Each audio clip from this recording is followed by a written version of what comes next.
ಏನ್ ಬರೀ ಹಾಳು ಮುಳು ತಿನ್ನೋದ್ರಲ್ಲೇ ಹೇಳು. ವಿಷಂದು ಕೇಳೋ ಸ್ಟೈಲ್ ನೋಡಿ, ಅವ್ರ ಅಪ್ಪನ ಆರ್ಡರ್ ಮಾಡೋ ಸ್ಟೈಲು. ಅಪ್ಪ ನಾನು ನಿಂಗೊಂದ್ ಐಡಿಯಾ ಹೇಳ್ತೀನಿ, ನಿನಗೆ ಹೆಂಗ್ ಅನ್ಸುತ್ತೋ ಅದ್ರ ಬಗ್ಗೆ ಹೂ ಅನ್ಬೇಕಿಲ್ಲ ಹೂ ಅನ್ಬೇಕು. ಹಾ ಹೇಳು. ಏನು ಗೊತ್ತಾ, ನೀನ್ ಇವಾಗ ಮನೆಗ್ ಬರ್ತೀಯಲ್ಲ, ಹಾ ಇಬ್ರು ಹೋಗದ RR ನಗರ್ಗೆ, ಆದ್ರೆ ನಾನ್ ಪೇ ಮಾಡ್ತೀನಿ, ಫ್ರೆಂಚ್ ಫ್ರೈಸ್ ತಗೋಬರೋದ. ಏನ್ ಹೇಳ್ತೀಯಾ? ಏನ್ ಬರೀ ಹಾಳು ಮುಳು ತಿನ್ನೋದ್ರಲ್ಲೇ ಹೇಳು ಇರು ನೀನು.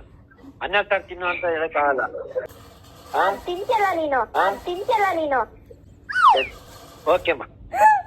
ನಮ್ಮ ಯಜಮಾನ್ರು ಪಾಪ ತರಕಾರಿ ಅಂಗಡಿನಲ್ಲಿ ಇದ್ರೆ ಆ ಅಪ್ಪಂಗೆ ಲೌಡ್ ಸ್ಪೀಕರ್ ಏನ್ ಹೇಳ್ತೀಯಾ ಅಂತ ಆ ಅಪ್ಪ ನಗ್ತಾನಂತೆ. ತರಕಾರಿ ಅವನು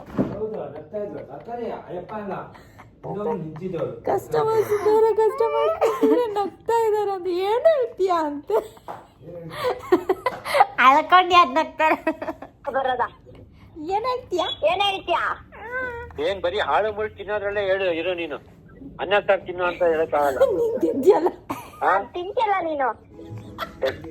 ಓಕೆಮ್ಮ. ಸರಿ ಕಣಪ್ಪ, ಬಾಯ್.